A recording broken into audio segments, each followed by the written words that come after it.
This episode is supported by FX's The Shards, a seductive drama from executive producer Ryan Murphy. Set in 1980s Los Angeles, the series follows a group of glamorous, deeply entangled high school seniors drawn to a life of wealth, beauty, parties, and excess. At its center is Brett, whose reality begins to unravel when the arrival of a new student coincides with a series of mysterious murders. FX's The Shards premieres August 5th on FX and Hulu. These long dog days of summer, we just made it through a heat wave. Mama was parched through this heat wave. I was hitting up Dunkin' every single day, and I will continue to, probably for the rest of my days, but especially this summer.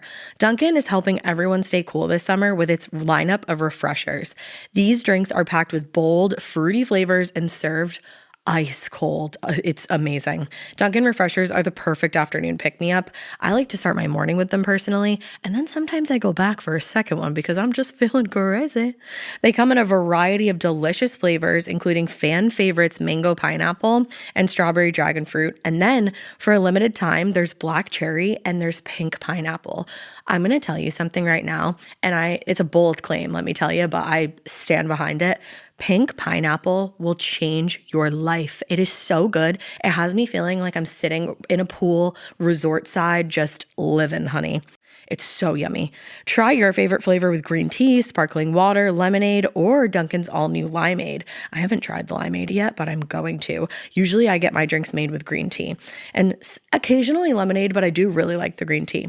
Or if you don't want to build your own, try one of Dunkin's curated refreshers like the Cherry Lime Ricky or the Ultimate Pink Daydream. The Cherry Lime Ricky, scrumptious. I could drink like 3 of these a day. They're so freaking yummy. Head to Dunkin' today and find your favorite refresher. Dunkin' refreshers contain less than 1% fruit juice.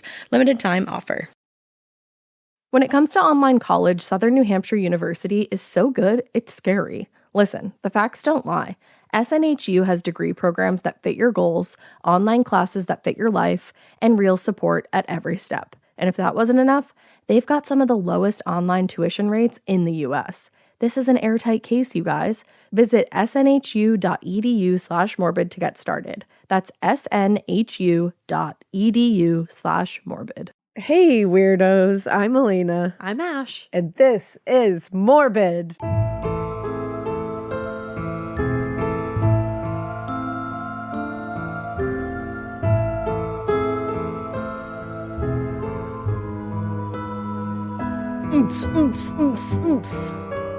Oh, I can't get too crazy with it. My voice is still getting back together. Yeah, and then you'll hack through my episode. Yeah, I almost hacked through your last one. Yeah.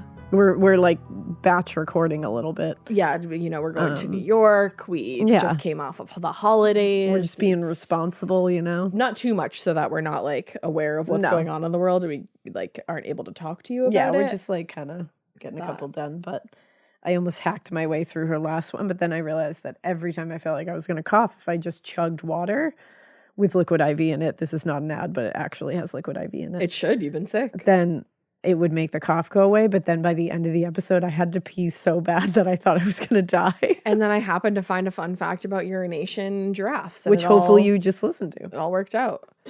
I wonder. Hold on. All right. I took some water. I wonder what the fun fact will be today. The fun fact today will be say it at the end, girl. That I know, but I'm just trying to lead into. Oh, so you're segueing. Sorry to interrupt. You said fuck that. We'll say it later. I jumped in front of your segue. Jumped right in front of my segue. I'm done. It made me flip over. You crushed me. That became so real. But yeah, so something cool that just happened was we were on Watch What Happened. Every time I go to say that, I go to say Watch What Crappens, which is an amazing podcast, and we love Roddy and Ben. But amazing. Oh my God. Surreal. Incredible. Still can't believe it. I need to like bask in it, and then we can like do a full breakdown on the next episode. Exactly. And I will be doing that. You need to let it settle for a minute. I just, Well, and something else exciting. Tell me, brother. Is weirdos. Yeah. I am so excited to share that the next book in my Dr. Red Muller series is called The Butcher Legacy. Ooh, that's crisp. It's crisp. That's my favorite title so far. Oh, I love that. And it's coming out on August 11th. Mark your calendar. And pre-order it now at butcherlegacy.com. Ooh, butcherlegacy.com. Butcherlegacy.com. You can get it anywhere you get your books. So you'll have a little drop-down menu and you can pick wherever you want to get it. But wait, there's more. There will be a Target exclusive edition with sprayed edges and exclusive art. That's delicious. And I'm signing a limited number of copies for Barnes & Noble. Oh my goodness. Stay tuned for even more surprises over the next few months. I'm going to keep you all updated here and on social media. Of course, you're going to know about every little thing that's coming down the pipe. All the things. All the things Butcher Legacy. I'm so excited, guys. You're going to love it. I can't wait to read it. And you can put it in your back pocket, but it's a little thick. But go get either one, whatever one you feel is calling to you. Go get it, pre-order it, Butcher Legacy.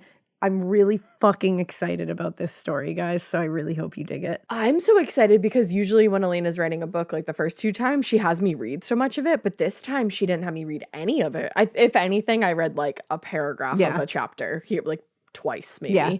So I'm going into this like virtually blind. Yeah. And that I'm really excited about. I do need to reread the last 2 over again so that I'm like up on everything for the 3rd book. Yeah, that makes sense. Yeah, I'm really fucking Everybody excited. Everybody should do that. Why don't you go buy the first 2 books, you know? Yeah, go buy them. Go buy Butcher and the Wren and the Butcher Game. And then buy the Butcher Legacy. Put them in your back pocket. Put them in your back pocket. You know what? People are going to have to start buying cargo pants, which is good because they're in again. Or at least they were last season. But you're going to maybe make them popular for 2 seasons in a row because people are going to need more pockets to put your books into. It's true. And this one's, she's a little thick. Thickums. So she's a little thick. I love a thick. So I love a thickie. She might weigh down your booty a little bit, but you know what? It's worth it. It just keeps, you know what? Squat with them in your pockets. There you go. Gains. Look at me. I'm trying to help you with your fitness goals in 2026. Gains. That's me in my book. Look at you. Booksa. Put some respect on your name. Sorry, Booksa. It's going to be awesome. I can't wait. And I'll come see you this year to talk about it. And maybe I'll tag along. Maybe. Who knows? Depending on where I'm at. Yeah, who knows? So go get the book. I can't fucking wait. It's fun. So, I'm actually really excited. Yeah, I am too. Yay! What else is going on? Anything? I mean, those are 2 pretty big things. Yeah. I said that like I needed more. Yeah. Our Twilight episode is going to be coming out, or our New Moon episode is going to be coming out soon. I gotta start. I want to reread it, but I think I'm going to listen to it so it goes a little faster. Smart. And that will be such a different experience because that wasn't an option that I was at least aware of back in the day. Yeah. So that'll be fun. I'm really excited because the first one was such a blast to do. And I know you guys seemed like you guys really liked the Twilight episode. So we had so much fun doing it. Yeah. That I cannot wait to do New Moon because New Moon, as we all know, is batshit fucking crazy. Yeah, it really batshit. New Moon makes me really sad. It's a sad, actually, but it's a wild fucking ride. It is. It gives me heartache, to be honest. Yeah. I remember being absolute.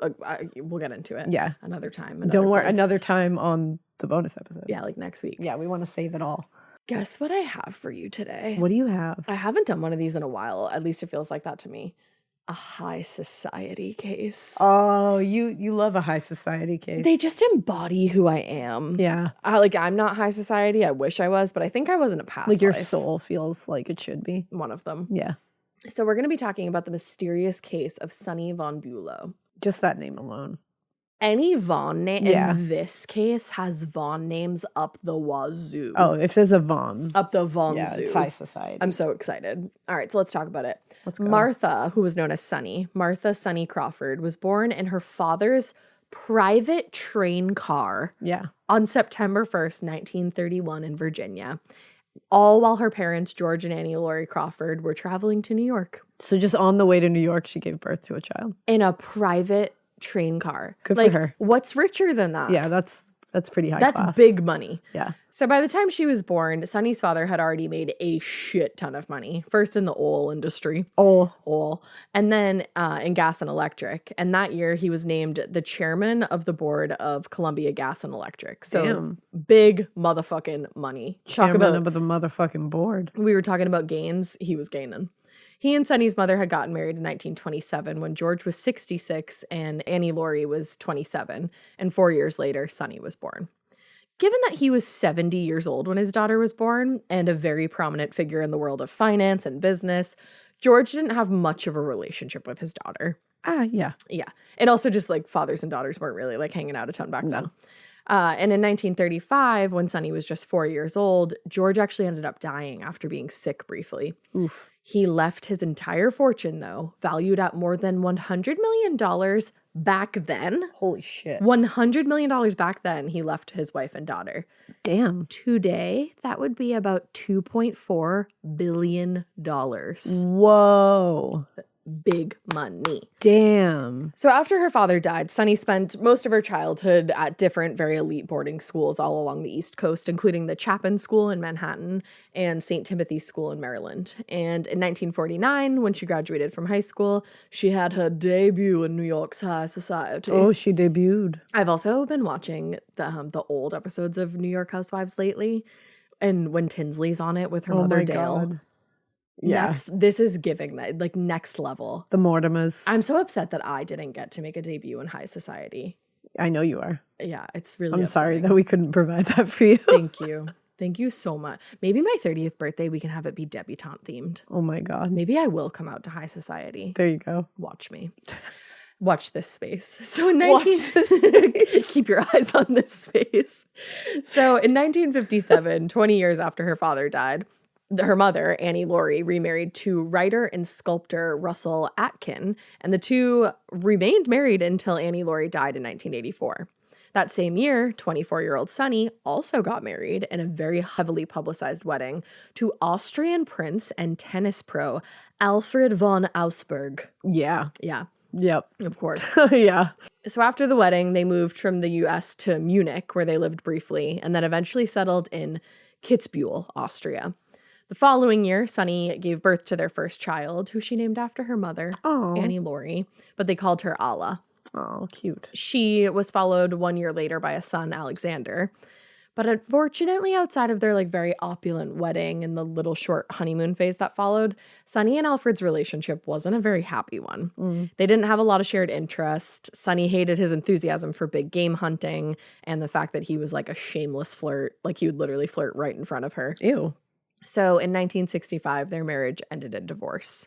In the settlement, Alfred actually received 2 houses and $1 million, and Sunny got the kids and was able to return to the U.S. Damn. Which honestly, like $1 million is nothing to her. Yeah, that's true. I'm sure it was something, obviously, but you know what I mean. But in her situation. So not long after they moved back to New York, Sunny ran into her old friend, Claus von Bulow. She had met him in London years earlier while she was still married to Alfred. Oh.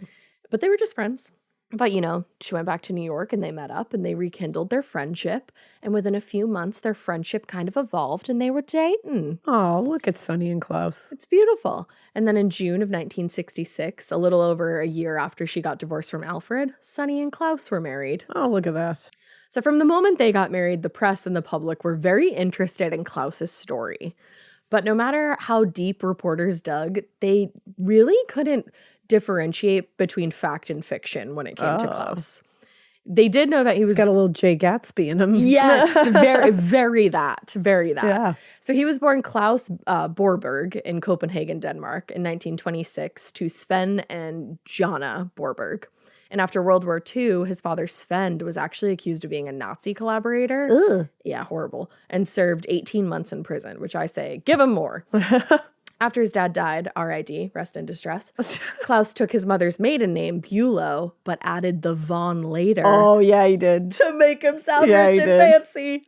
Oh my God, he really is like Jay Gatsby. And he also just gets it. You add von to your name and you're fancy. And Bulow? Yeah. Von Bulow sounds like a real fancy name. It works perfectly. Yeah. That's the thing. Like, you have to be selective about where you von. Because yeah, it can't just be like I'm trying to think of Vaughn Kelly doesn't work. Vaughn Kelly, yeah.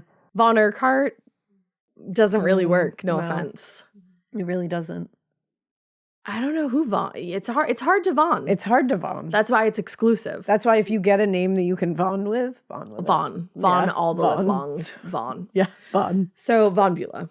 So by the time they reunited in 1966, Claus had graduated from law school and he was working as an assistant to the notorious oil magnate J. Paul Getty. Oh, we know him. You remember him? We know him. Remember when, he Remember was going to that? get his ass beat? Yeah, remember that time? But Claus worked with him for a little while. I do remember that. You remember that? Remember butthole remember that change? vividly. Remember butthole change? That's what it was, right? Butthole change. I think. Imagine if I was just misremembering that. And you were just like, remember that? Remember and I was like, butthole no, I change? don't.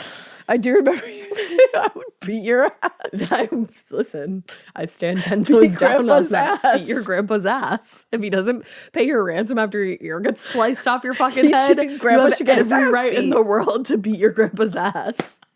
I don't advocate violence stand often. 10 toes down. Bitch, I'll put my hands down on that. I stand on business. Phalanges down. Yeah, Beat your grandpa's let's ass if your go. ear gets cut off and he doesn't pay your ransom. Say that with my whole chest. Yeah, titties out. So, I love when our cases connect though. Like whenever I know that when happens, you can go back with it's that. like whoa. Oh crazy. man. So he worked for So that he did man. that. After the wedding, Claus and Sonny settled in a large apartment on Fifth Ave in New York, right overlooking Central Park. It must have been gorgeous. But a short time later, Sonny purchased Clarendon Court, which was a massive mansion in Newport, Rhode Island, and I believe still is. And obviously at that time, the wealthiest families in the nation were vacationing in Newport, like the Vanderbilts, the Astors, and Doris Duke, who we also covered. So from that point forward, they split their time between New York and Rhode Island. Makes sense. Also, the Astors makes me think of Titanic. John Jacob Astor. Oh, yeah. Yeah, and his new wife, who was with child, I believe. Yeah. Oh, yeah. But like, I think, was she like a mistress? Yeah. Oh, fuck. I'm looking at Debbie for answers because I'm like, you and I watched this movie 100,000 times together. I've only watched Titanic like 3 or 4 times and I can't watch it anymore because it literally makes me ugly sob. Yeah, I mean, I feel like watching it now would destroy my soul. I can't do it. But I was thinking about this, just a little No, go for sidetrack, because John and I were talking about it last night. Actually, I don't know why it came up. Actually, You talk about the Titanic pretty frequently. We do. I don't know why. But he was talking about how he saw that movie in theaters Oh, damn. for the first time, and he saw it with his mom. And his mom did not know that was going to be part of it. Oh! So he was like, so here I am. He's like, those are the first boobs I ever saw were Kate Winslet. First boobs he ever saw. And he's like, and sitting in a movie theater with a million other people. And his mom. But I was like, if you're your first boobs being Kate Winslet in that movie, I was like, good for you. That's a good first set of movies. That is. I was like, that's pretty elite. And I was saying how I feel bad that kids, that like young people today don't get to experience that era of Leonardo DiCaprio. The Romeo and Juliet Titanic era is a very specific era that nothing will ever replicate it, and it will never come back. So it's just like it's this very specific era where it was just like, a very specific kind of Leonardo DiCaprio. You know what, though? We experienced a very different Leo DiCaprio, and we have fun Leo stories that are alleged. What? You know, like all the crazy stories about like headphones and stuff. Oh, yeah. No, that's what I mean. Like the Leonardo You got the DiCaprio purist. of now Yeah. is a very different situation than we had when we were younger. Yeah. Again, I'm looking at Debbie, like confirm this for Yeah. me. Because that was him and his, like, no one was like him. We have like at that point. Lucas Matson. I mean, Because remember they say that about him. yeah. Yeah. Yeah. And Succession. Yeah. Yeah. See? Yeah, that's Different. what I mean. Different. Different. Yeah, I'm chinning. I'm chinning your point. It was so pure then. I know. And so pure. I mean, you know what though? He has stayed so fucking attractive. Who? Leo. You don't think he's attractive anymore? Nothing beats Romeo and Juliet Leonardo. No, he was literally. No, I know. No, look up Romeo and Juliet Leonardo DiCaprio. Just look at that specific. I mean, I've seen that. But you need to visualize it again. No, I know. Because that was a fucking moment in my life. But watching that movie, and when he came on the screen, I said, what is this world all about? Yeah. I said, what do you mean? My closet still said Leonardo DiCaprio. I love Leonardo DiCaprio from you. Him in the chainmail. I feel like Titanic, and poor John was like at that age, he thought it was just going to be this like action-packed movie, and he was like, I didn't know that there was going to be like a full love story involved in it. And Karen also probably was like, we'll just go witness history together. He wasn't ready. Well, they did witness history. They weren't ready. They did. And that was it. I can't imagine having to watch Paint Me Like One of Your French Girls with my family. The car scene with the hand. Yeah. Oh, ruined me. Yeah, that would ruin me. I would probably leave. I think I'd go to the bathroom. Yeah, I think that would be the end of me. That'd be upsetting. All right. Yeah. Well, but how did we get there? John Jacob Astor. Oh, the Astors. The Astors. Because I had a weird moment of remembering that entire conversation. Good for you, though. Titanic. I love it. All right. Yeah. So back to Sunny and being Vons. In 1967, a year after she married Claus, she gave birth to their only child, Cosima, I believe is how you say her name. So at first, things in the Von Bulow's life together were pretty much going great. Like, things were great. Claus was no stranger to high society. You know, he was that, like, Jay Gatsby type, which is also funny because then we went into a whole Leonardo thing. Weird. But he mixed in easily with Sunny's friends and associates. Everybody found him charming, entertaining, I don't know, probably hot. But not long after Cosima was born, things seemed to change. Sunny didn't love how Claus was working very long hours and carrying on with other women in full view of the public. That would also be something I would be pissed off about. Yeah, I would be pretty pissed. Yeah. He, on the other hand, complained that she had completely lost interest in their relationship together after their daughter was born, which, like, maybe give her a fucking minute. Yeah, just like a hot minute. Yeah, just a sec. But eventually they reached an impasse and they decided to move into separate bedrooms, keeping up appearances for the sake of the public, but leading very separate lives. Yeah. I feel like that's like such a thing in high society. It is. They just like, don't Richard and Emily, do they have the same bedroom? They do, yeah. Oh, they do, okay. Yeah. Well, anyway, throughout the 1970s. They do separate at one point. They do. I can't talk about but that. Don't worry, it's fine in the end. Yeah. I don't want to besmirch the Richard and Emily. Don't you dare. No. You never would. I never would. Oh, gosh. So throughout the 1970s, Claus and Sunny appeared to the outside world to be the very picture of American aristocracy. But behind closed doors, they continued to have very little to do with each other. And in March of 1979, Claus started having an affair with former soap opera actress Alexandra Isles. And before long, they had fallen very deeply in love with each other. But Alexandra had absolutely no intention of being somebody's mistress or carrying on an affair behind Sunny's back, and she repeatedly pressed Claus to divorce his wife. Which, you know... Sorry, something about that. Like, the moral high ground of being like, I will not continue fucking you. When you unless you divorce your fucking wife. Who do you think I am? Yeah. Like, I love that she was just like, I have no intention of being a mistress. Babe, you are. I know. I will not carry on an affair. You are. I know. Divorce your wife. Yeah. Wow. Yeah. It's all very messy. It's all like, very high society. The shaky ass moral high ground to be standing on.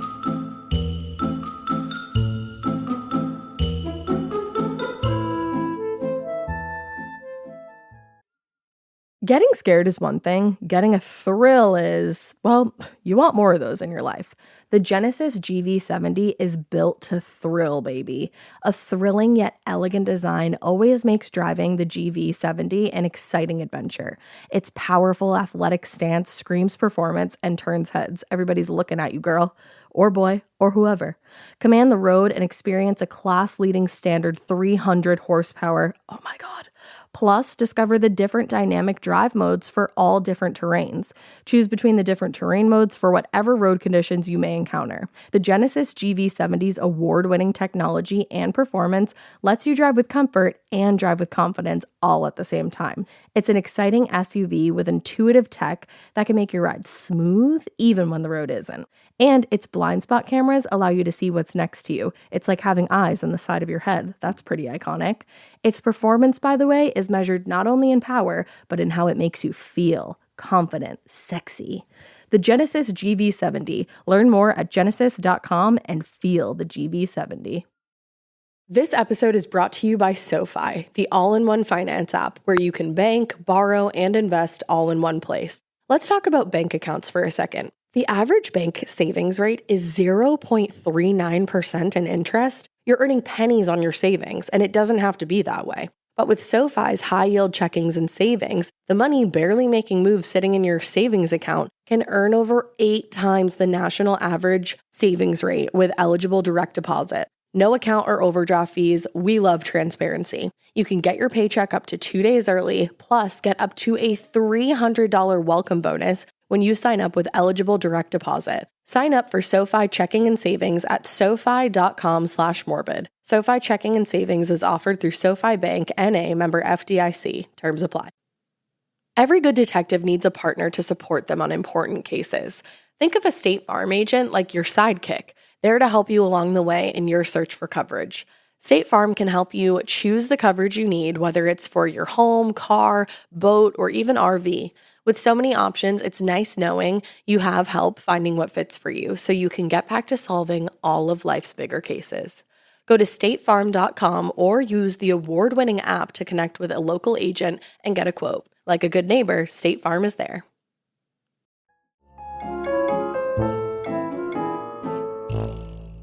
So for months, Claus talked about leaving Sunny, promising Alexandra that he was, I think that name is so pretty. I'm not talking about like her being a mistress or anything, but the name Alexandra is so pretty. Oh, it is. It's a very pretty name. But I don't like the nickname Alex very much. Like I don't dislike the name Alex, but if I had an Alexandra, I would only want people to call her Alexandra. Well, it's such a pretty name altogether. Yeah. I don't mind the nickname, but the name all I was going to say all the way.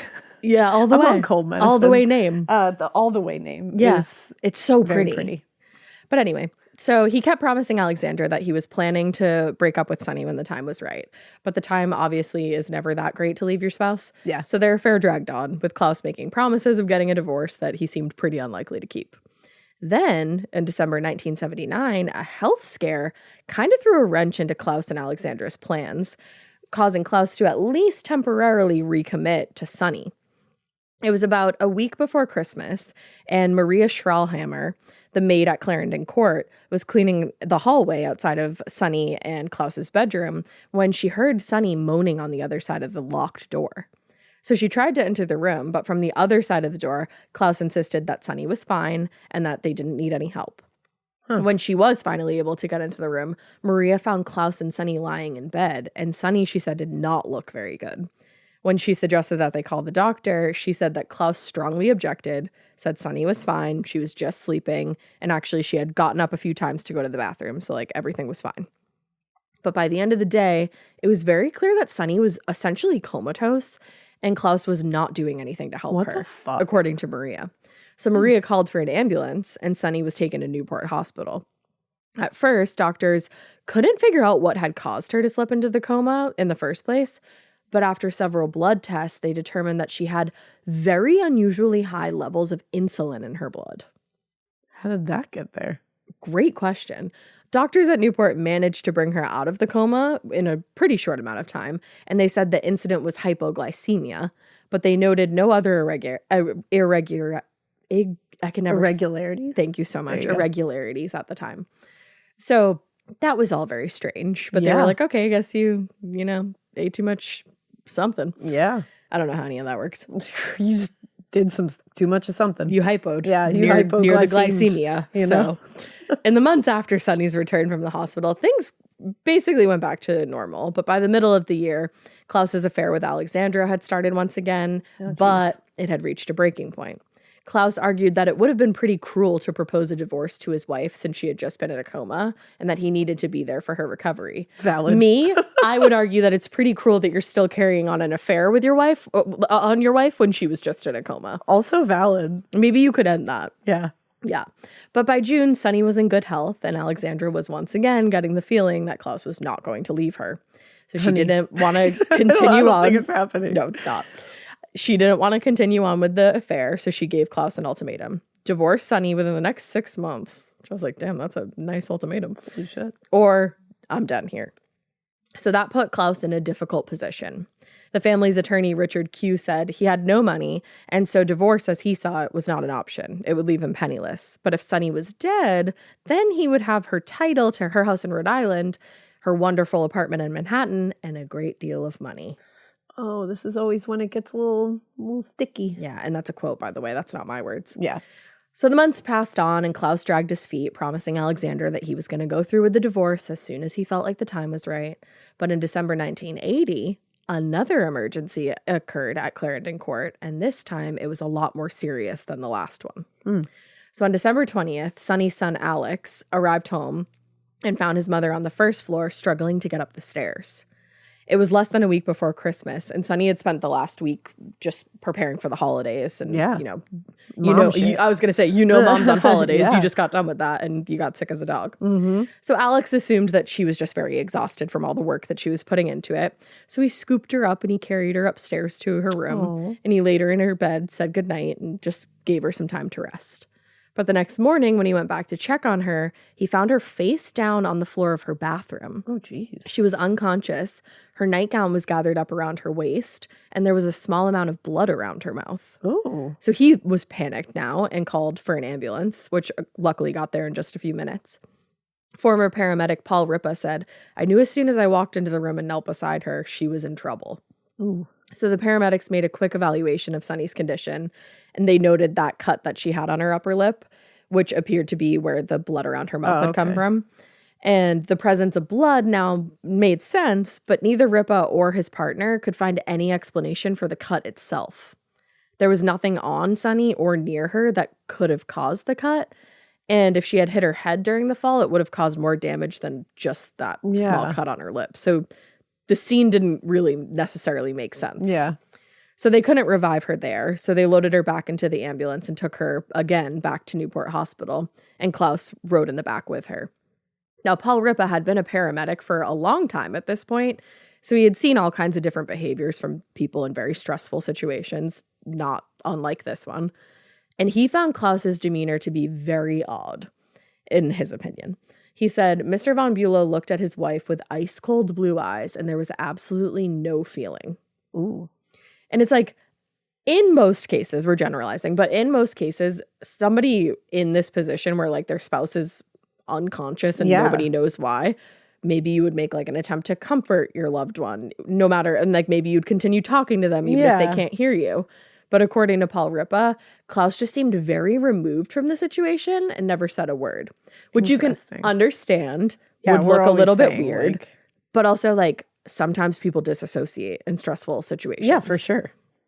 And honestly, like, I mean, I've never been in a situation like that with my spouse, luckily, but I feel like we've been in similar situations with other family members, and I kind of like do diссociate a little bit. Yeah, I definitely go into like straight up like just like what needs to be done mode. Yeah, same, exactly. Yeah. So maybe that's where he was. Yeah. Who's to say? Who's to say? But at the hospital, Sonny's situation unfortunately did take a turn for the worse. The doctors in the ER weren't able to revive her, and they couldn't determine what had caused her to slip into a coma in the first place. But when the results of her blood test came back a couple days later, they were mostly normal, but there was the exception of her insulin level, which was 216 microunits per milliliter. Whoa. The normal range is between 5 and 15. Holy shit. And hers was at 216. That's wild. Like bananas. So the amount of insulin in Sonny's blood was obviously extremely high for any person, regardless of circumstance, but it was especially peculiar for Sonny, who aside from the one incident the previous year, wasn't known to have any health problems whatsoever. So under the circumstances, the doctors concluded that her body hadn't just generated that amount of insulin on its own. Yeah. That insulin had to have been administered either by Sonny or somebody close to her. But like, why would somebody do that? Yeah. So weeks passed, and unfortunately, she just seemed to slip deeper and deeper into her coma, and she wasn't showing any signs of improvement. So in early January, she was transferred to a long-term care unit at Columbia Hospital in Manhattan. Meanwhile, back in Rhode Island, Alex and his sister Alla started to grow suspicious of their stepfather. The tension, can't blame them. which like, yeah, I can't blame them because they knew, like, the tension between Claus and Sonny wasn't a secret, and I don't think the affair was a secret either. Yeah. So, I They're mean, probably pissed. you know, like, that is going to make you pretty suspicious. Yeah. So among other things, within a few weeks of Sonny being admitted to the hospital, Claus was taking a lavish vacation with Alexandra Isles like nothing had happened. Ew. In a few weeks. That's icky. Like your wife is lying in a coma in Manhattan. On both their part. Yeah. So while Sonny's children from her first marriage may have grown suspicious of Claus, there was nothing about Sonny's condition to doctors at that point that suggested foul play for like enough for the police to investigate the situation, which is really weird to me. I'm but like, I don't know. Different time. Yeah. So still, Alex and his sister were convinced that Claus had done something to their mom. So they reached out to the family lawyer, Richard Q. And he was a former Manhattan district attorney and the family's, like I said, personal lawyer. So he suggested that while they really had no cause yet to go to the police, there was nothing preventing them from looking into things on their own. Yeah. So Alex kind of started looking into Klaus's behavior in the months leading up to Sonny's coma, like kind of like looking back on a few things. These are some kids right here. Yeah. These are the kind of kids you want to have. Yeah. So like I said, it wasn't shocking or new information that their dad was having an open affair. But what was surprising was that in the months before the incident, Claus was allegedly spreading rumors about Sonny, including a rumor that she was struggling with a drinking problem. What the fuck? And an addiction to prescription pills, which he said had started long before he met her. But as far as her own children knew, Sonny was never much of a drinker, and this rumor kind of seemed to come out of nowhere. It's like, why would you even do that? Yeah, why are you setting her up to be like tarnish her name, you know? And like make it look like she has issues with substances. Yeah. So the next and possibly the most consequential aspect of their investigation came in Alex's casual discussions with the maid, Maria. At the time of Sonny's incident, both Alex and Maria remembered seeing Claus regularly in possession of a small black leather bag, which he used to carry his own medications. Oh. Alex became absolutely convinced that the bag had something to do with his mother's coma now, and he was determined to find out what was in that bag. But knowing that he might need some help, Richard Q suggested that Alex not search the house alone. So he hired a private detective and a locksmith to accompany him as he searched the house. So one afternoon, a few months after Sonny had been transferred to New York for care, Alex and the other two private detectives searched the entire house in Rhode Island, and they found nothing out of the ordinary. But when they came to Klaus's room, because remember, they had separate bedrooms, they discovered that the closet where the housekeeper Maria said she'd seen the black bag, that closet was locked. Oh. So at Alex's direction, and he has every right in the world because this is his house, yeah, the locksmith broke the lock, and inside the closet, they found the black bag. What's in the black bag? At the time, it didn't occur to Alex or the private detective that they should photograph the bag as they found it, or that they could have dusted it for fingerprints or anything like that. They just wanted to look inside and find out what was in there. I mean, private detective. Yeah, like Alex, I understand. Alex, I get not thinking of that. Private detective. There's two private detectives too. But Alex took the bag to Richard Q. And at his office, they opened the bag and they found several bottles of pills, mostly sedatives, a used syringe, and a bottle of insulin. Ding, ding, ding. Weird. So even though Sonny's coma had obviously been caused by an insulin overdose, Richard Q still didn't think that there was enough evidence to suggest that a crime had been committed. Whoa. So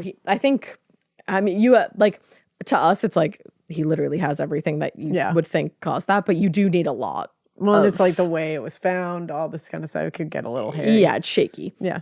Exactly. So he believed that the police would probably decline to investigate.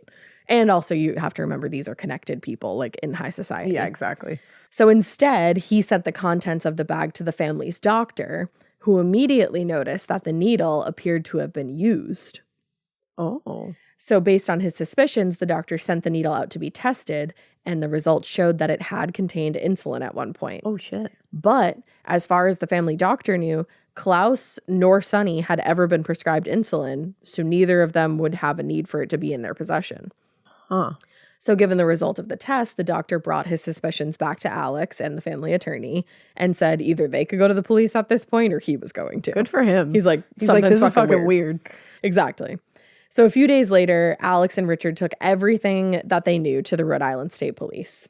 and they handed over the black bag and its contents. They gave the detective the entire backstory on Claus and Sunny's entire relationship leading up to her coma, including the fact that this was not the first time that she had mysteriously slipped into a coma. With high insulin levels. With high insulin levels, exactly.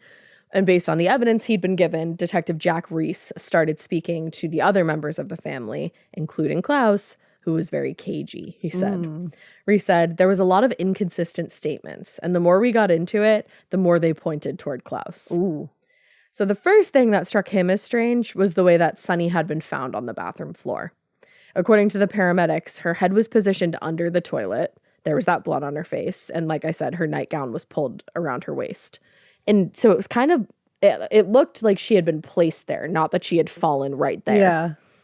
So feeling that Sunny's position on the bathroom floor was one of the keys to understanding everything, Reese actually enlisted the help of his wife, who was right around Sunny's height and weight, and they used their own bathroom as like kind of an informal crime lab to test these things out. Wow. So over and over, they went through various scenarios that could have led to Sunny landing in that position, and none of them resulted in Reese's wife landing the way that Sunny Especially did. Under the toilet. Yeah, like head under the toilet seat. But then, to test another hypothesis of his, Jack carried his wife into the bathroom and slowly let her slip out of his arms and onto the floor. And when he did that, not only did she land on the floor in the exact position that Sunny had, but as she slipped from his arms, her nightgown got hung up on his arm and it bunched around her waist. Wow. So... holy shit. interesting. That is very interesting. I just love like that kind of detective work when they like bring when it they home. had to go like really down deep in it. Yeah. So given everything that they learned, Reese was pretty confident that it was time to have a formal interview with Claus. But he also didn't want to give Claus any advance notice to like get answers ready or anything like that, or craft a story. So he surprised him outside of his Manhattan office and brought him in for an interview. Oh, damn. For the most part, his answers to the questions were to be expected. He maintained that he didn't know how Sunny landed in a coma. He did confirm that he and Alexandra Isles had been having an affair for the last 2 years, so he was honest about that. So at that point, the interview was pretty standard. Nothing big was popping out. And at the time, Claus was unaware, though, that Sunny's son, Alex, had found the black bag of medication at Clarendon Court, and was also unaware that the family lawyer had been investigating him. So when Reese offhandedly asked if Sunny would have any reason to use insulin, Claus replied, "By God, that's the last thing she would need." Oh. It's like, then why Then is why it do in you your have it, bag of buddy? medications? Yeah. So at this point, he tipped them off to the fact that he was being investigated. And Reese was pretty confident that Claus was going to go back to Rhode Island to go get his black bag. So he quickly filed a request for a search warrant for Clarendon Court. And a few days later, state police met Claus in the house in Newport. Before sitting him down for the second time, Reese participated in the search of this home, which is literally a mansion. So it was like intense. Yeah. And throughout the search, he made multiple important observations. So they're listed. 1, Claus hadn't been living at the house since before Sunny fell into a coma. So the bedroom closet was still locked, just like Alex and the locksmith had left it when they found the bag. 2, on a pad on Claus's desk in the bedroom, there was a note in his writing that simply said "black box." Ooh. And 3, during the search of the closet, investigators found a black metal lockbox where Claus was known to keep his bag of medications. Oh. So while technicians and troopers continued the search of the house, Jack Reese sat down with Claus for another interview, and that's when he brought up the bag of medications. Now, right after the question was raised, Claus excused himself very abruptly, just for a moment, and then returned a few minutes later. When the interview was over, Reese went into his bedroom, Claus's bedroom, and found that the note on the pad was now gone and that the closet had been relocked. Oh, shit. He said, "We surmised that he hadn't found the black bag and was probably a little concerned that he may have misplaced it." Wow. So based on his possession of the insulin and the used needle and the statements from friends about his affair with Alexandra Isles and the ultimatum that she'd given him, Jack Reese was like, "Yeah, I think Claus von Bulow probably had the means and motive to kill his own wife." Yeah. So in early 1981, Reese took everything he had to the Newport County District Attorney, who quickly convened a grand jury to review the evidence. And a week later, Claus von Bulow was indicted on 2 counts of attempted murder. Damn. Because remember, Sunny's literally in a coma during all of this. Yeah. Like, she's still alive, so they can't get murder. So on July 31st, 1981, Claus was arraigned in a district court of Providence, Rhode Island, on 2 charges of attempted murder. One for the attempt on Sunny's life in 1979, and then the most recent one. He pleaded not guilty to both charges, and in a statement to the press, his lawyer, John Sheehan, said Claus was devastated by the accusation and the children's belief that he tried to kill their mother. He told reporters, "I can't conceive of a doctor saying with reasonable certainty what happened to cause the coma." Like, I think that's literally a doctor's entire job, babe. It's like, is this the attorney being like, I can't even fucking fathom that. Yeah. It's like, well, that's not for you to fathom, so don't worry. But it's also pretty fathomable. Like, babe, that's literally his job. Yeah. It's literally why he went to medical school. I can't imagine how he would know this medical thing. I can't conceive of it. Like, okay. Yeah. I'm like, have you heard of medical tests? Like, he's a doctor. But he insisted that whatever the reason was, and that Sunny had slipped into a coma, it had nothing to do with Claus. No. And in their own course statement to the press, Sunny's 2 children, Alex and Alla, told reporters, "We feel very strongly that he tried twice to murder our mother. We believe that he deprived her of life as we now know." Why do I keep saying As that? we know it. As we know it. Deprived her of many years of happiness. You're like, I really want now to be. I know. When I see no, I just want to say now too. So as far as the prosecution was concerned, the case was pretty straightforward, and it was just a matter of greed. Because of, like I said, if Claus was to divorce Sunny, he was going to be written out of her will. He would have lost access to the $15 million that he felt he was entitled to. But if she died, he would have received $5 million immediately, and the rest would have been placed into a trust fund, and he would have been able to access that after a period of a few years. Yeah. So basically, they were saying that faced with losing either his relationship with Alexander Isles or access to Sunny's fortune, he decided to kill his wife so that he didn't have to give up either. Wow. He could keep his affair and get all the money. Have his cake and eat it too. Exactly. So within days of the indictment, Claus von Bülow's criminal team was already planning their defense strategy that not only refuted the prosecution's charge of attempted murder, but also then pinned responsibility for the coma on Sunny herself. Wow. Which is like, that's nice. Cool. Real shitty. Classy. Yeah, hella. Yeah. So in an interview with the press, one of his lawyers, Harold Farringer, told reporters, "We're not trying to prove Sunny deliberately tried to kill herself those 2 times a year apart, but she was so very sick and reacted so badly to so many foods and drugs that whatever happened was clearly her own fault." Nice. Wow. Nice. Wow. And they're like, and since she's not here to defend herself, seems like we can just close this book. Right? Yeah, we'll just shit all Just over like- it. yeah, Like, that's it's nice. fine. And to prove his claim, Farringer said there was an incident a few weeks before Sunny fell into the coma the second time, where she went to the emergency room after fearing that she had taken too much aspirin. He said, "That may have been a suicide attempt." Or just a fuck up. I'm like, I don't think that she would have tried to end her life by taking aspirin. No. Like, and Probably not. also, why would she then go to the ER? You know? Exactly. Like, okay. Yeah. So by the time the trial started on February 1st, 1982, obviously the story was plastered across the front pages of like every newspaper from one side of the country to the other, and everybody had their own opinions on whether or not Claus was guilty. Some news outlets maintained an objective, even tone, but a lot of people didn't really have that much trouble accepting that Claus probably tried to kill his wife for money. Damn. I mean, it's a tale as old as time. It is. It's true. But what was surprising for people, especially outside of Newport, was the composition of the jury. Because most people knew Newport to be full of very, very wealthy people who lived in town. So it came as a surprise when the jury actually turned out to be made up of a lot of middle-class residents, actually. People were like, wait, middle-class people live in Newport? What? So prosecutor Stephen Famiglietti asked rhetorically in an interview, where are you going to get a jury of his peers? It's almost impossible to get 12 people with his socioeconomic background. Valid. Which is valid. Yeah. But honestly, you probably could find them in Newport. I know, that's true. So despite the evidence against Claus, the prosecution had no illusions that it was going to be quick or an easy trial. Stephen said, I thought it was an extremely difficult case, primarily because it was a circumstantial evidence case, meaning there was no eyewitnesses to the alleged criminal conduct. There was so much medical testimony, which I wasn't sure I was ever going to be able to tie together in order to establish proof beyond a reasonable doubt.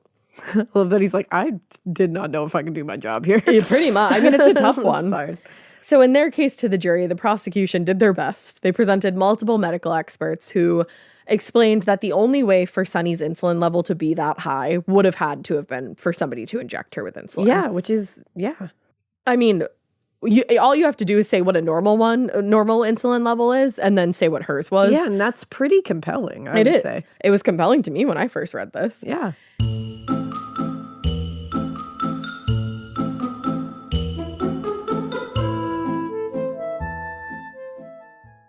Do you remember in school when you just knew that your teacher had a favorite of everything? They would always use the same blue dry erase marker when they wrote on the board, or they would talk nonstop about their favorite element during science. I had a teacher once that literally had a favorite brand of marker. She would only write with specific markers, and if another marker ended up in her classroom, she was TO'd. And honestly, I was probably her favorite student because at the end of the year, I got her that specific brand of marker. Let's talk about their real favorite thing though, their favorite tissue brand. Kleenex. According to teacher lists, they are the #1 facial tissue trusted by teachers. Kleenex Ultra Soft tissues are silky soft to help prevent skin irritation, and now you can take them anywhere with Kleenex Snap and Go. I absolutely love Kleenex Snap and Go. It's so perfect to have that in your car. I had a cold last week and I was just, honey, my nose was a faucet. I hate to do this to you, but it was disgusting. Drew literally came out of our garage with like 15 of the Kleenex Snap and Goes, and I put those in my glove compartment, and honey, they were easy access. It was so nice knowing that I didn't have to blow my nose into like an old wrapper that I had. Ew. So do the best thing for your kids' teachers and stock up on the ultimate classroom favorite. Maybe it'll make them their teacher's favorite student. They definitely have a favorite. Don't even get me started because, again, you know it was me. For whatever happens next, grab Kleenex. The best summer pieces are the ones you end up wearing on repeat. Comfortable, versatile, and somehow right for almost every occasion. Quince makes it easy to create a summer wardrobe that you'll love, with elevated essentials made from premium materials like European linen, organic cotton, and washable silk, without the traditional retail markup. I love that! Quince's 100% European linen pants, dresses, and tops are the pieces that you absolutely will reach for all summer long. I absolutely love their linen. I have so many pairs of their linen pants, which you can dress up or you can dress down in the summer. Like, say you're going to a nice dinner, you can pair it with like a silk shirt, a really cute necklace, some good, makeup and an updo. Or if you're just looking for a more casual look, you can do the linen pants with like a loose button-up shirt and you still look really chic, kind of like, I don't know, Diane Keaton vibes, I kind of think. Also, it's not just apparel. Quince also offers elevated essentials for your home, from bedding and bath to kitchen essentials and furniture. They have it all, honey. I am a big lover of Quince, and I really do think you will be too. Make your summer wardrobe feel easier. Go to quince.com/morbid for free shipping on your order and 365-day returns. Now available in Canada too. That's QUINCE.com/morbid for free shipping and 365-day returns. Quince.com/morbid. Chilling crime cases are mysterious, but finding coverage shouldn't be. With the State Farm Personal Price Plan, you have options and can personalize your plan to help create an affordable price, so you can get back to cracking all of life's bigger cases. Talk to a State Farm agent today to learn how you can choose to bundle and save with the Personal Price Plan. Like a good neighbor, State Farm is there. Head to statefarm.com to get a quote. Prices are based on rating plans that vary by state. Coverage options are selected by the customer. Availability, amount of discounts and savings, and eligibility vary by state.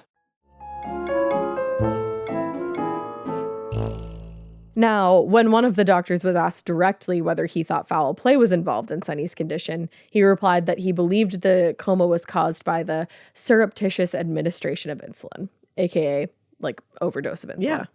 And her own physician testified that she was in very good health.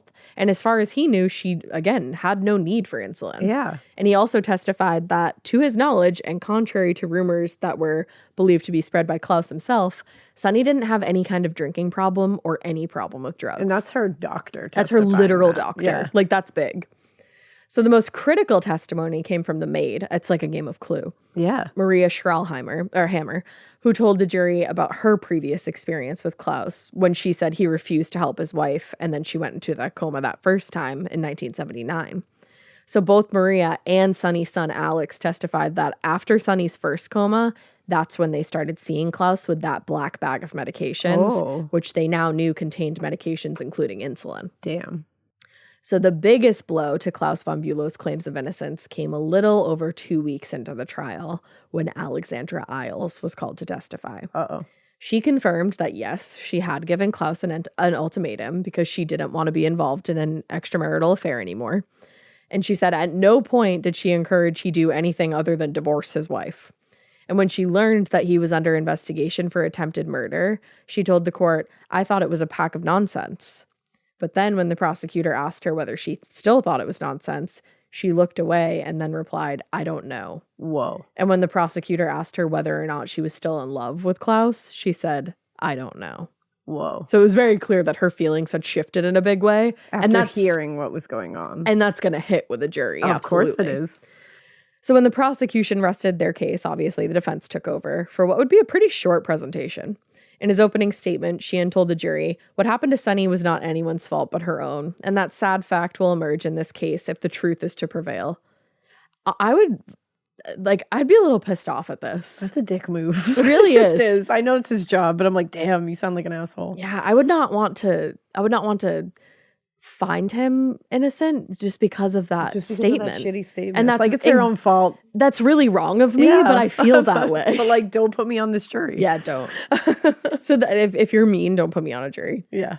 Maybe that's how I could get out of jury duty. Yeah. You're like, I'll immediately think that it's If you're mean, I'll just go the other way. I'll convict your client. They're like, okay, you can go now, miss.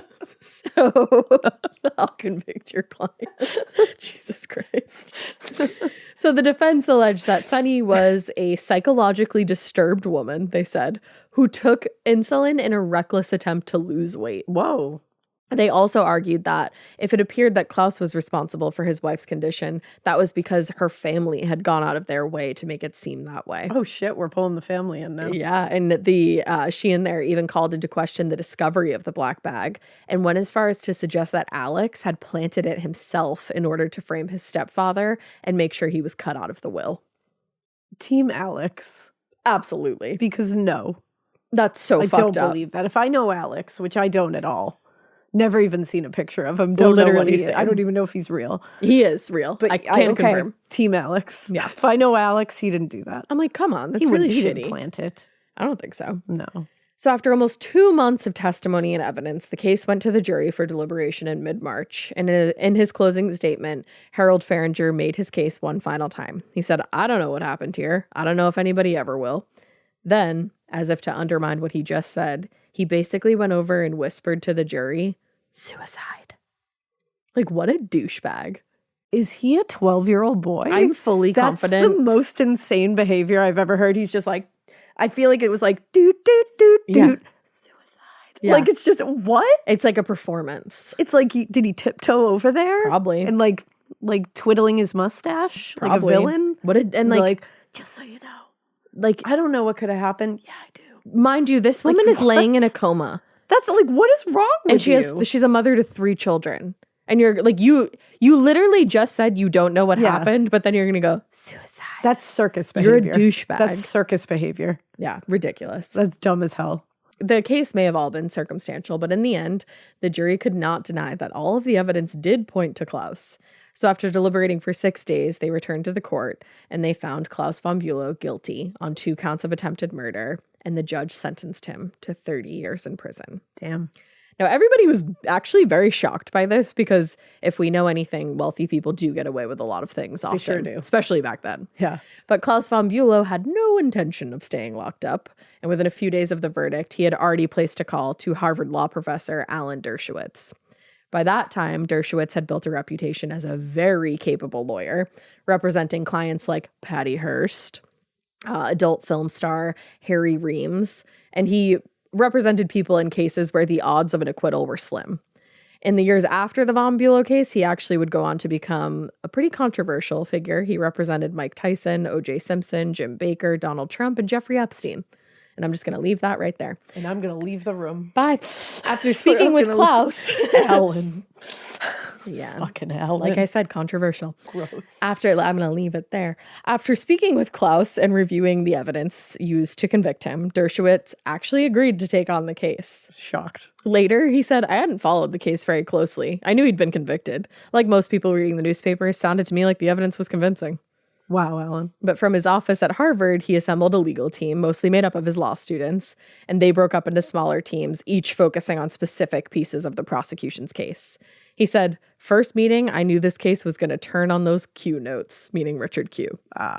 So when the district attorney took the case to trial, nobody had actually bothered to subpoena Richard Q's notes. That's kind of wild. It is a little wild. Even though he had been involved in the investigation with the family even before they had gone to the police. Yeah, that was a choice. Yeah, it really was. So Dershowitz believed that the notes must have had some kind of information vital to clearing Klaus's name, but now Richard Q was refusing to hand them over, and he cited the previous trial judge's orders not to surrender them. So he was doing what he believed was right. Judge tells me not to, I'm not. But Dershowitz was like, okay, now I definitely have to get those notes. That just made them so much more enticing. Yeah, exactly. So he worked on subpoenaing them while another team evaluated the medical evidence used in the trial. According to the prosecution originally, the lab test showed that Sunny's insulin level was 216 when she arrived at the hospital.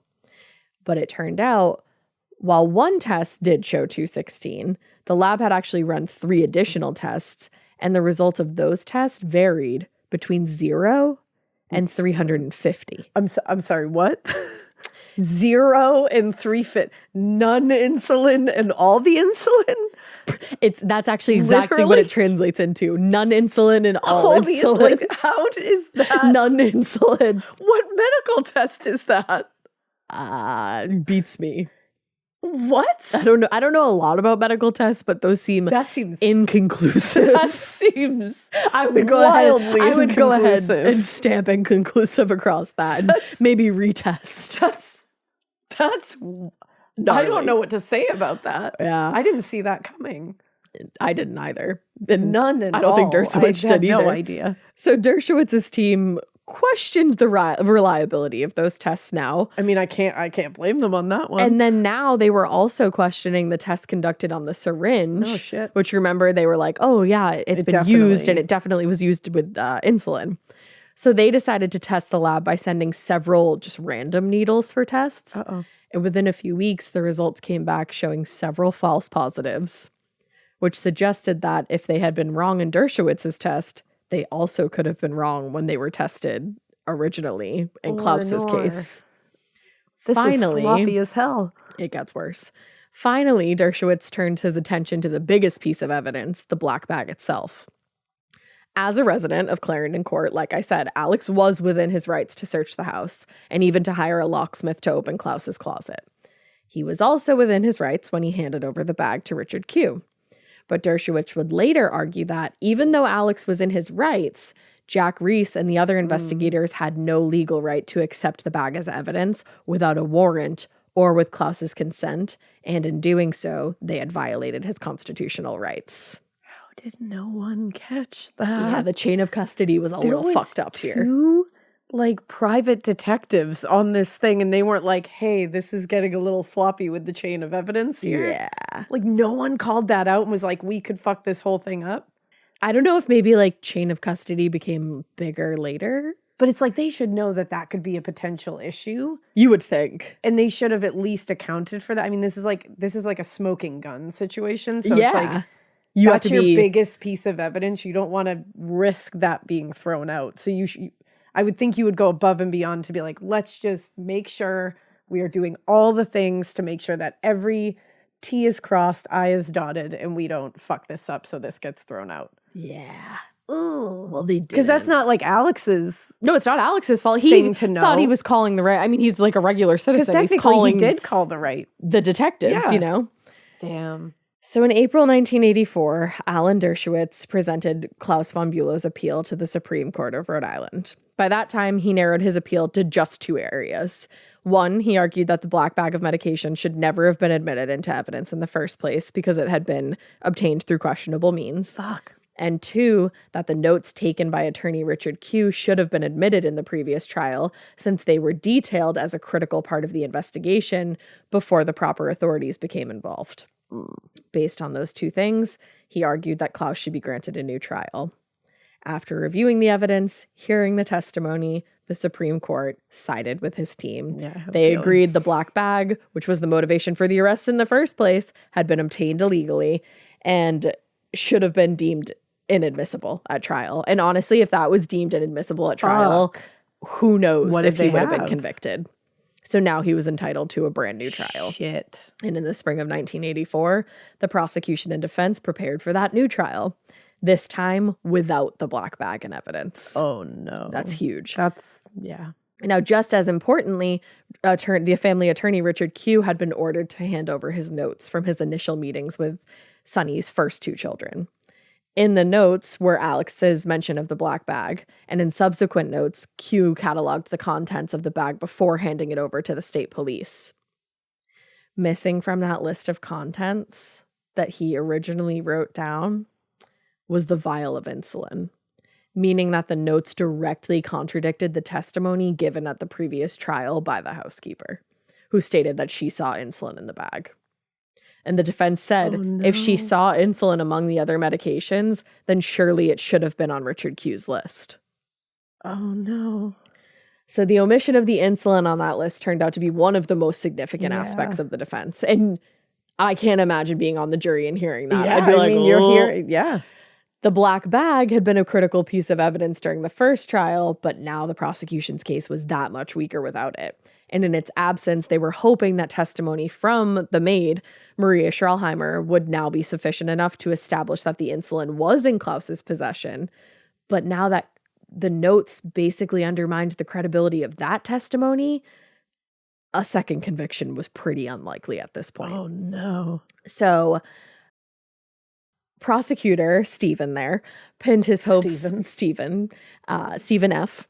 pinned his hopes mostly on the testimony of Alexandra Isles, whose relationship with Claus ended long ago by that point, at the time of the second trial. As she had in the trial before, she told the jury about the ultimatum that she gave Claus, but this time she heavily implied that Claus had done something to cause Sonny's first coma. She said under oath, he said the next day when she was unconscious, he watched her knowing she was in a bad way. And finally, when she was on the point of dying, he said he couldn't go through with it and he called an ambulance and saved her life. Which does check with what the maid observed. Absolutely. That day. She was saying he wasn't helping her and she was being something needs to be done here. Yep. And wouldn't let her do anything. But also it looks a little weird that Alexandra's now, and I'm not saying she's lying, but you also sitting on that jury have to take into account that she didn't say that the first time around. That's and very now true. They've broken up, there's bad blood, and now she's saying that. But then you also have to flip it and say, are you lying under oath though? Exactly. Who knows? Because if you get caught lying like that under oath, you're fucked. Both of us are you're fucked. Perjury. So similarly, she told the judge that prior to the trial in 1981, Claus begged her not to testify. And she said under oath that he said, if you testify that we were more than friends, you'll be putting nails in my coffin. Whoa. Yeah. And remember that first time she was on the stand, she was in a relationship with him. She was still. And she was very... So maybe she didn't reveal that because... Yeah. That was told to her in confidence by someone she's in a relationship Somebody with. she loved. And also she was very, pretty cagey. She just said, I don't know most of the time. Fuck. Yeah. So on June 7th, 1985, both sides made their final arguments to the jury, with the prosecution alleging that Claus had attempted to kill Sonny for the inheritance, and the defense arguing that Sonny's coma was a result of her own actions. After just a few days of deliberation, the jury returned, and they found Claus von Bulow not guilty of attempted murder. So now that he was acquitted of attempted murder charges, he was never going to face criminal charges for what happened to Sonny. But that didn't mean that he was free of all potential consequences. Civil suit. Civil suit. You always know in these cases a civil suit's coming. A month after he was acquitted, Alex and Alla filed a civil suit against Claus for $56 million. I can't blame them. And it was in a complaint that the press described as mirroring the charges raised by Rhode Island prosecutors. So they're just saying the same things. Yeah.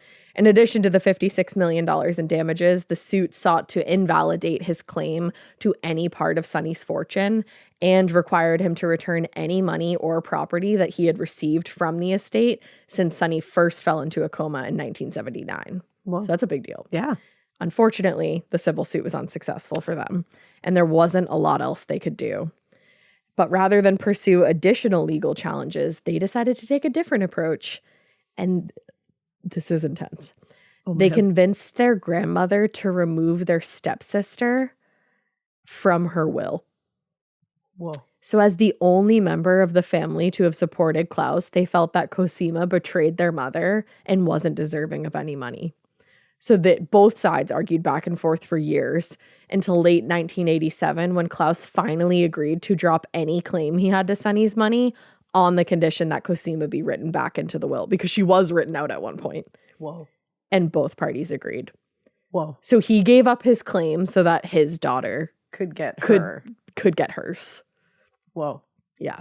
In the years that followed, he kept a pretty low profile. Even though he'd been acquitted, the charges against him brought a whole bunch of scandal, and it tarnished his reputation. And he was basically ousted from New York's high society. In 1987, Claus and Sonny were officially divorced, and he just moved back to London, where he lived until he died in 2019. Whoa. Unfortunately, Sonny von Bulow remained in a coma in the nursing home in Manhattan. God, for some reason my brain was saying like she had died. Oh no, that's why I was trying to say like a couple times, like, remember, she's still lying in a coma. Forgetting that like she is still in a coma at that point. She remained in a coma for 28 years. Holy shit. Until she died at 77 from cardiac arrest on December 6, 2008.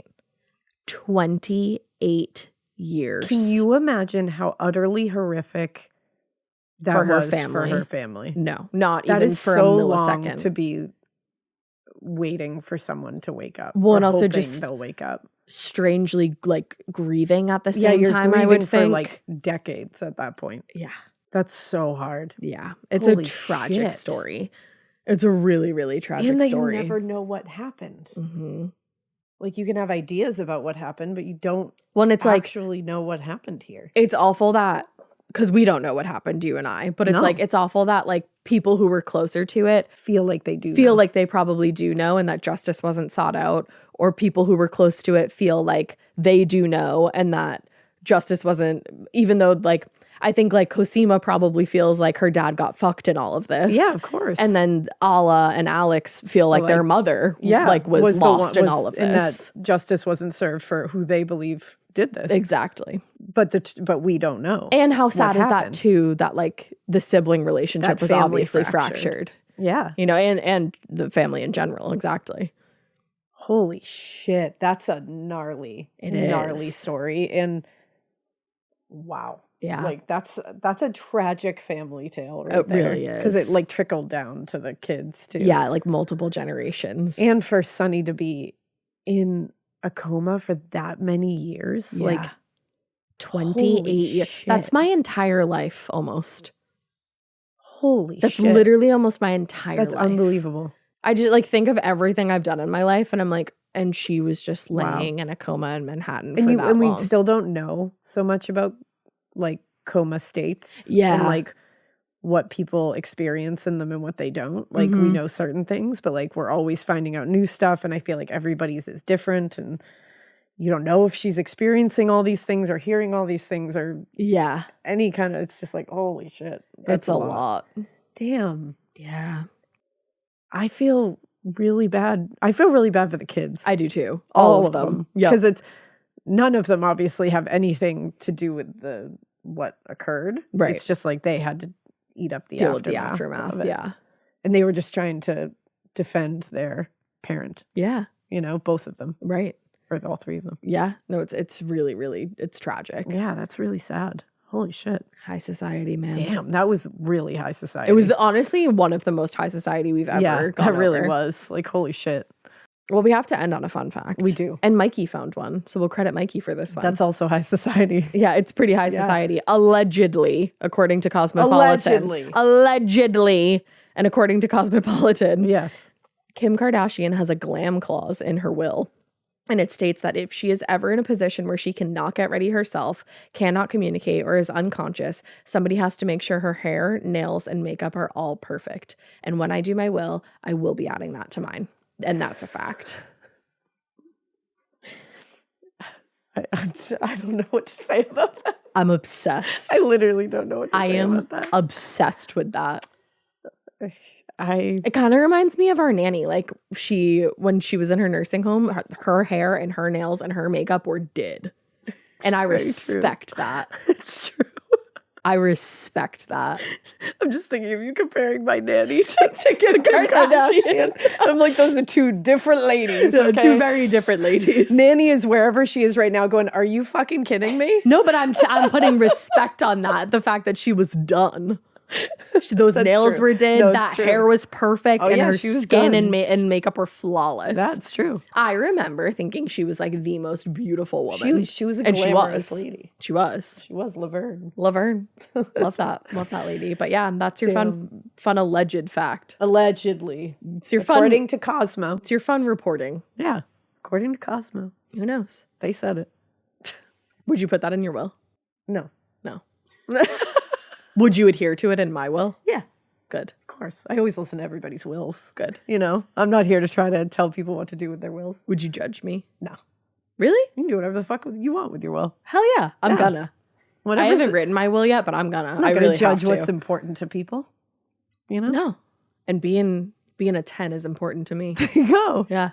Or trying at least. Being real cozy is important to me, so I don't want people judging me. Oh, I'd like to be cozy. Cozy and beautiful. Yeah. That's my goal always. Being a 10. Being a cozy 10. And with that, we leave you. We hope you keep listening, please. And we hope you Keep it weird. But not so weird that you don't add whatever the fuck you want to your will, baby. Yeah, It's you your make life. it yours. Be a cozy 10. No one's gonna. If you want I won't to. judge you. Nope, me either. Nope. Nope. Nope.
Talk about regrets.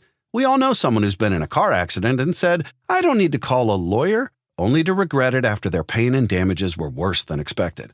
When someone hurts you, you deserve to be compensated fairly.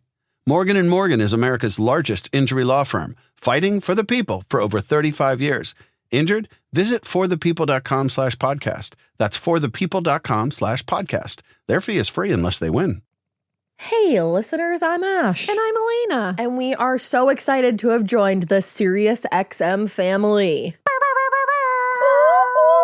And you know what? If you want to keep hearing new episodes of Morbid ad-free, subscribe to SiriusXM Podcast Plus on Apple Podcasts or visit SiriusXM.com/podcasts plus to listen with Spotify or another app of your choice.